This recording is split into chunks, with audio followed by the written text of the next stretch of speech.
Mbak. Iya, Silakan dulu. Dengan Mbak siapa ya ini? Oh, saya dengan Farah Bu yang tadi malam janjian itu sama Bu. Oh, Mbak Farah yang semalam bikin janji sama Ibu Iya, itu ya, betul. katanya pengen konseling. Iya, betul Bu. Oke, baik. Mbak Farah ini gimana kabarnya? Alhamdulillah saya sehat-sehat. Kalau Ibu sendiri gimana? Alhamdulillah Ibu juga baik, sehat. Dari mana ini Mbak Farah tadi? Saya tadi dari rumah langsung ke sini. Oh, dari rumah langsung ke sini ya. Oke, baik. Sebelum kita mulai konselingnya, mungkin kita bisa saling perkenalkan diri dulu ya Mbak Farah, biar lebih kenal gitu. Iya. Perkenalkan ya, nama Ibu Evana dan Nurita Sani, biasa dipanggil Bu Eva. Mbak Farah boleh mengenalkan? Oh iya, nama saya Farah Pratiwi, biasa dipanggil Farah. Saya sekarang tinggal di Sidoarjo. Tinggal di Sidoarjo. Kegiatannya sekarang ini apa Mbak Farah? Oh, saya sekarang lagi kuliah sih Bu. Kuliah di mana Mbak? Di ini di Adibuana. Di Adibuana, Surabaya ya? Iya. Itu kuliahnya PP. Iya PP. PP agak jauh Mbak?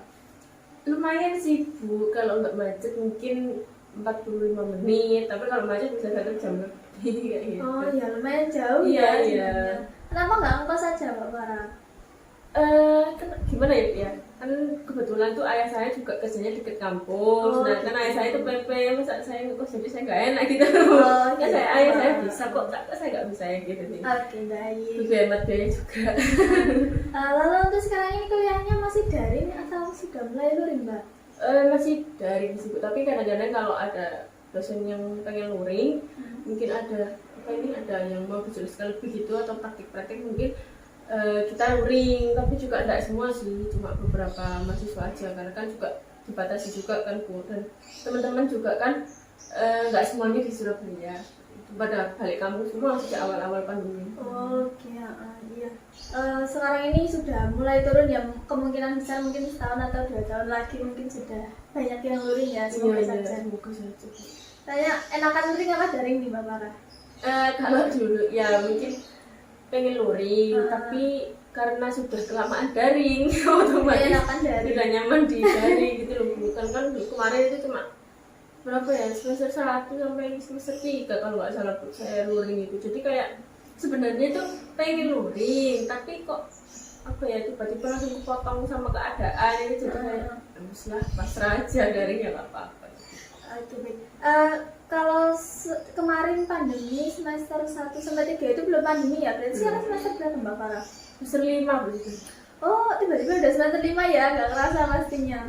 Bentar lagi udah semester 6. Ya Bu, sudah mau lulus. Ya, oke, baik. Mbak Farah nih, sebelumnya aku mau tanya, apa Mbak Farah udah pernah ikut konseling? Kalau konseling itu kapan ya Bu? Pernah, tapi waktu SMK kalau nggak salah lama, jadi dia gak lupa jadi konseling kelompok itu. Oh, konseling kelompok. Kalau konseling individu? Ini baru pertama sih. Oh, baru pertama kali. Oke, baik, kalau begitu Ibu akan jelaskan lagi ya, ulas kembali apa itu konseling. Jadi konseling itu adalah proses pemberian bantuan yang diberikan oleh konselor kepada konseli untuk membantu mengentaskan permasalahan konseli serta memandirikan konseli. Nah, di sini ini Ibu sebagai konselornya dan Mbak Farah ini sebagai konseli yang akan Ibu bantu nantinya ya. Lalu di sini konseli ini tetap harus memandirikan konseli, artinya di sini Mbak Farah nanti yang akan mendapatkan solusi dari permasalahannya Mbak Farah. Jadi nantinya Mbak Farah jika mengalami permasalahan yang sama, Mbak Farah bisa menyelesaikan permasalahan Mbak Farah sendiri tanpa bergantung sama Ibu ataupun orang lain. Jadi begitu. Bisa dipahami Mbak Farah? Iya bisa Bu. Oke, baik. Kalau begitu selanjutnya ada asas-asas konseling. Di dalam konseling ini ada asas-asasnya. Yang pertama itu ada asas kerahasiaan. Nah, di mana di sini Mbak Farah boleh menceritakan apa saja permasalahan Mbak Farah yang ingin Mbak Farah ceritakan tanpa perlu takut kalau permasalahan Mbak Farah ini bisa diketahui orang lain selain Ibu dan Mbak Farah gitu. Jadi nantinya Ibu akan benar-benar menjaga apa saja yang sudah Mbak Farah katakan pada Ibu agar tidak diketahui oleh orang lain gitu. Berarti apapun yang saya sampaikan kepada ibu itu benar-benar terjaga ya, benar-benar maksudnya tidak akan diketahui orang lain, atau kan biasanya kadang-kadang kan ada orang yang tipu sama konselor atau sama guru BK kan kadang tadi kenapa anaknya ada masalah apa gitu kan Bu. Iya benar Jadi sekali. nggak akan sebar gitu. Iya nggak akan Mbak Farah, karena sebagai guru BK itu adalah seperti kode etiknya bagi guru BK untuk menjaga kerahasiaan konseling begitu. Lalu selanjutnya nih ada asas keterbukaan. Nah, di sini Mbak Farah sangat diperuntukkan untuk terbuka sama ibu, untuk menceritakan permasalahan Mbak Farah, untuk menceritakan apa saja yang berkaitan dengan permasalahan Mbak Farah dengan terbuka tanpa ada yang ditutup-tutupi, karena agar membantu mempermudah kita dalam mencapai tujuan dari konseling kita kali ini. Jadi agar tidak ada miskomunikasi atau kesalahpahaman gitu ya, atau salah artian gitu dari ibu. Gitu, bisa dipahami Mbak Farah? Iya bisa. Oke, selanjutnya ada asas kesukarelaan. Nah, di sini apakah Mbak Farah ini mengikuti proses konseling ini dengan atas dasar kemauan Mbak Farah sendiri, atau ada yang meminta Mbak Farah untuk ikut konseling? Kalau konseling ini saya atas keinginan saya sendiri sih Bu. Ya memang masalahnya harus segera saya selesaikan. Oke, baik, berarti karena kemauan Mbak Farah sendiri ya, jadi Mbak Farah sukarela dalam mengikuti proses konseling ini. Oke, baik Mbak Farah, sebelum kita lanjut ke tahap inti dari proses konseling ini, kita akan membuat kontrak waktu nih untuk pertemuan kita. Nah, yang pertama ini berapa lama waktu kita dalam satu kali pertemuan. Nah, Ibu beri tawaran untuk Mbak Farah, kira-kira dari waktu dari 30 menit sampai 45 menit ini Mbak Farah maunya di berapa menit setiap pertemuannya? Kalau 30 menit gimana Bu? 30 menit boleh, 30 menit, jadi kita akan menggunakan waktu 30 menit setiap pertemuan kita. Iya ya betul. Oke, lalu selanjutnya nih, untuk pertemuannya kan tentunya tidak bisa kita lakukan dalam satu kali pertemuan ini sudah selesai gitu masalahnya Mbak Farah, nggak bisa sampai 2 kali, 3 kali pertemuan atau bahkan lebih. Jadi untuk itu Ibu beri tawaran untuk Mbak Farah, apakah pertemuan kita ini dibuat seminggu sekali atau 2 minggu sekali? Kalau menurut saya sih 1 minggu 1 kali saja Bu ya. Kalau 2 minggu sekali itu kelamaan, nanti takutnya nggak jalan nanti. Oke, baik. Keburu malas kalau lama. Iya betul sekali. Karena kan kalau sudah kepotong lama gitu, mau berangkat lagi gitu jadi kayak malas sama mager. Oke, baik. Jadi berarti kita gunakan dalam 1 minggu 1 kali ya pertemuan kita. Lalu untuk harinya nih Mbak Farah, kira-kira menyesuaikan atau kita tentukan harinya hari apa gitu? Mungkin kalau harinya itu bisa ini nggak disebut di apa? Menyesuaikan? Iya, bisa menyesuaikan aja. Oke, baik. Jadi takutnya kalau kita tentukan nanti ada urusan yang lebih penting, jadi tabrakan kayak gitu. Ya, oke, baik, bisa Mbak Farah, boleh menyesuaikan. Jadi untuk kontrak waktu kita kesepakati dalam 1 kali pertemuan ini dilaksanakan selama 30 menit dan dilakukan dalam 1 kali seminggu, dan untuk harinya ini kita menyesuaikan saja. Iya betul. Oke, baik, kalau begitu sekarang kita masuk ke tahap inti dari proses konseling. Sekarang Ibu persilakan Mbak Farah untuk menceritakan permasalahan yang sedang Mbak Farah alami. Jadi Bu ya, saya tuh akhir-akhir itu suka insecure sendiri, maksudnya suka minder, maksudnya suka apa ya Bu ya, suka insecure Bu, kayak kok nggak bisa cantik sih kayak teman-teman saya. Kan saya kan biasa buka sosmed kayak gitu kan, nah itu lihat-lihat perempuan sekarang itu kok cantik-cantik sih kayak gitu loh. Terus kok saya kok gini-gini aja, nggak ada perubahan, saya kok mikir gitu kan. Terus ya itu yang membuat saya itu jadi overthinking, kira-kira saya itu masa bisa lebih cantik nggak sih, atau ya bakal gini aja seterusnya atau kayak gimana gitu. Saya jadi kayak kepikiran, kalau saya gini terus itu kira-kira ada yang mau nggak sama saya kayak gitu. Terus ya kan apa ya Bu, apalagi kan cewek-cewek saya sekarang kan cantik banget, suka perawatan, suka ke salon kayak gitu loh Bu. Nah saya kayak gini-gini aja, itu sih yang membuat saya kayak insecure terus overthinking, jadi kayak jadi apa ya, nggak ganggu aktivitas saya sehari-harinya kayak gitu. Oke. Jadi nggak pede aja gitu. Padahal Mbak Farah ini udah cantik loh, kenapa harus berpikiran seperti itu gitu. Gini nih, sebelumnya ini Mbak Farah merasakan hal ini sejak kapan?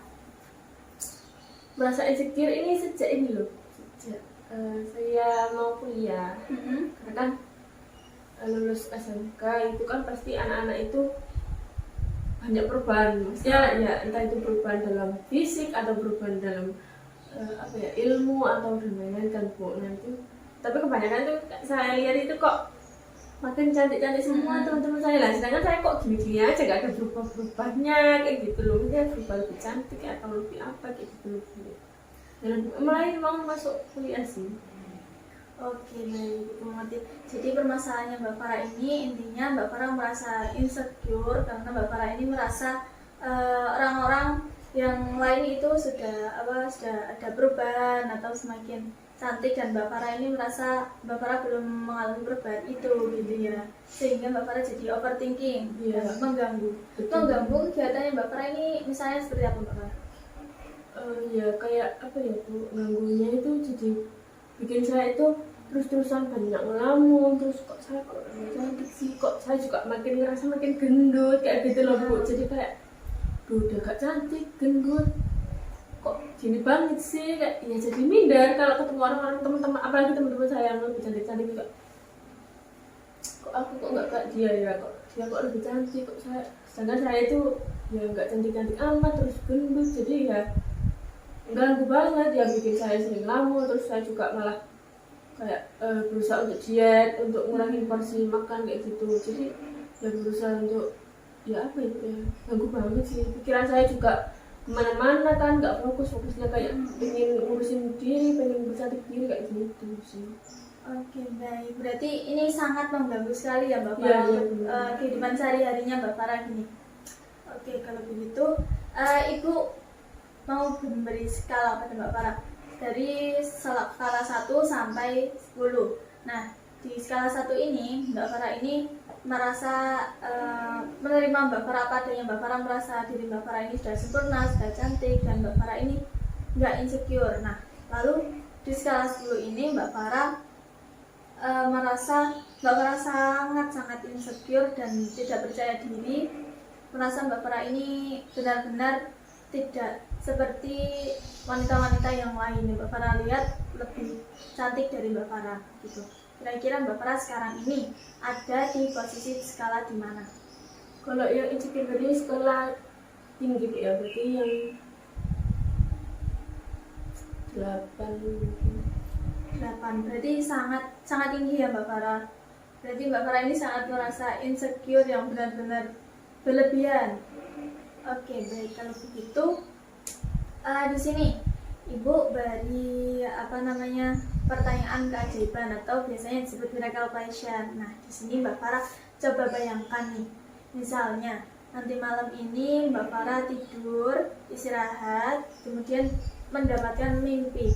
Nah, dalam mimpi ini Mbak Farah itu mendapatkan sebuah keuntungan atau keajaiban. Nah, Mbak Farah mendapatkan keajaiban yaitu berupa keuntungan Mbak Farah ini merasa sangat cantik daripada yang lain, dan Mbak Farah sangat percaya diri untuk berhadapan di depan orang banyak, di depan umum atau di depan orang-orang yang menurut Mbak Farah membuat Mbak Farah insecure. Jadi Mbak Farah ini tidak merasa insecure sama sekali. Kira-kira apa nih yang Mbak Farah rasakan? Kalau saya mendapat keuntungan itu otomatis saya akan senang sekali. Maksudnya ya saya bakal senang, terus saya juga bakal lebih lebih bisa menjalani kehidupan dengan baik. Maksudnya tidak lagi overthinking, tidak lagi mikir kalau saya itu nggak bisa cantik, dan Bu, pede aja gitu loh. Dan mungkin saya juga bakalan lebih dengan keuntungan kecantikan tadi, saya akan benar-benar menjaga supaya tidak hilang, menjaga supaya ya tetap bisa konsisten, maksudnya bisa tetap mempertahankan, entah itu kecantikan fisik, entah itu kecantikan pikiran, entah itu kecantikan hati, seperti itu sih. Baik. Tentunya Mbak Farah akan sangat merasa senang ya, dan harus ingin selalu menjaga apa yang sudah Mbak Farah miliki begitu. Oke. Lalu nih, kalau keajaiban tersebut diambil lagi dan Mbak Farah sudah diambil, maksudnya keajaiban tadi itu tadi, kira-kira apa yang akan Mbak Farah lakukan? Kalau sudah diambil, ya mungkin saya akan menerapkan. Yang pertama itu saya akan lebih introspeksi diri sih, maksudnya saya diciptakan seperti ini, harusnya ya saya bersyukur, maksudnya saya masih memiliki tubuh yang lengkap, indera yang lengkap, Ya, betul sekali. maksudnya saya masih bisa jalan juga dengan normal, bisa mengambil semua, maksudnya bisa tangan juga bisa gerak dengan normal. Nah, untuk masalah fisik mungkin ya saya bisa ini sih, lebih rutin lagi untuk ini loh, merawat diri, atau mungkin bisa lihat-lihat YouTube cara merawat diri seperti apa, Ya. atau memakai skincare mungkin, atau memakai makeup yang benar seperti apa. Jadi mungkin kan orang-orang lain kan cantik, mungkin juga ada pendukungnya, maksudnya mereka Ya. tahu cara merawat diri seperti apa. Nah, mungkin saya akan mempelajari hal tersebut, dan kalau misalnya sudah saya dapatkan hal tersebut, dan saya akan menerapkannya dengan baik, dengan dan merawat diri saya dengan benar-benar ini sih, serius merawat dirinya, dan menjaga kepercayaan diri saya juga biar tetap pede apapun yang saya miliki, apapun yang saya rasakan, seperti itu. Oke, baik. Jadi Mbak Farah, misalnya keajaiban tersebut diambil, Mbak Farah nantinya akan introspeksi diri, lalu kemudian lebih bersyukur lagi bahwa Mbak Farah ini sempurna, Mbak Farah tidak kekurangan suatu apapun gitu ya, karena masih ada orang-orang lain itu yang benar-benar pengen sekali berada di posisi kita, padahal kitanya merasa kita ini lebih rendah daripada yang lain gitu. Padahal yang lain ini ada beberapa orang di luar sana yang menginginkan berada di posisi kita saat ini, begitu Mbak Farah ya. Lalu Mbak Farah juga akan lebih merawat diri lagi, belajar lagi merawat diri, dan misalnya nanti kalau Mbak Farah sudah mengalami perubahan yang ada pada Mbak Farah ini, Mbak Farah akan menjaga hal tersebut yang sudah Mbak Farah dapatkan dari usaha Mbak Farah itu sendiri. Oke, baik. Jadi secara tidak langsung nih Mbak Farah ini sudah menemukan solusi dari permasalahan yang Mbak Farah alami, dari perasaan-perasaan yang Mbak Farah alami. Jadi Mbak Farah bisa menerapkan hal-hal yang sudah Mbak Farah bicarakan tadi kepada Ibu untuk keluar dari permasalahan Mbak Farah ini. Lalu sebelumnya nih, Ibu akan memberikan tugas pada Mbak Farah. Nah, pertemuan kali ini kan kita sudah membahas tentang permasalahan Mbak Farah dan juga solusinya, dan Mbak Farah juga sudah mendapatkannya kan. Jadi untuk pertemuan berikutnya ini nanti Mbak Farah akan Ibu tanyai, Mbak Farah akan menjelaskan bagaimana perkembangan dari pertemuan saat ini hingga pertemuan yang akan datang, pertemuan yang kedua. Jadi Mbak Farah nanti akan mengamati bagaimana perubahan yang Mbak Farah rasakan, apakah Mbak Farah masih merasa insecure atau bagaimana, dan bagaimana dampak untuk lingkungan sekitar ataupun pada diri Mbak Farah sendiri, begitu ya Mbak Farah. Jadi nantinya di pertemuan kedua Mbak Farah akan Ibu mintai untuk menjelaskan bagaimana saja perkembangan selama seminggu depan, gitu ya. Bisa dipahami Mbak Farah? Bisa. Oke, baik. Sebelum kita akhiri, Ibu ingin tanya apakah Mbak Farah masih kebingungan ataupun ada hal lain yang ingin Mbak Farah tanyakan yang masih belum ngerti? Mungkin sudah cukup sih Bu, sudah sangat jelas sekali penjelasan dari Ibu ya, sudah sangat jelas. Oke, baik, kalau begitu untuk seminggu ke depan ini Ibu akan selalu memantau Mbak Farah ya. Mungkin nanti Ibu bisa kontak Mbak Farah melalui WhatsApp. Jadi mungkin pertemuan kali ini sudah cukup sampai di sini ya, karena Mbak Farah sudah menemukan solusi dan Ibu juga sudah memberikan tugas untuk Mbak Farah nanti. Jangan sampai lupa untuk terus mengamati perkembangannya ya. Kalau begitu pertemuan kita cukup sampai di sini kalau begitu. Iya Bu, sebelumnya saya juga terima kasih banyak karena Ibu sudah bersedia membantu saya, sudah menerima saya untuk melakukan konseling. Saya juga berharap apa yang sudah Ibu tugaskan dan apa yang sudah saya omongkan tadi itu benar-benar bisa saya terapkan dengan baik dan lancar seperti itu. Ya Mbak Farah. Mungkin saya izin pamit dulu ya. Ya, jangan Mbak Farah. Permisi, Bu, Terima kasih ya. ya Mbak. Ya, Assalamualaikum. Waalaikumsalam.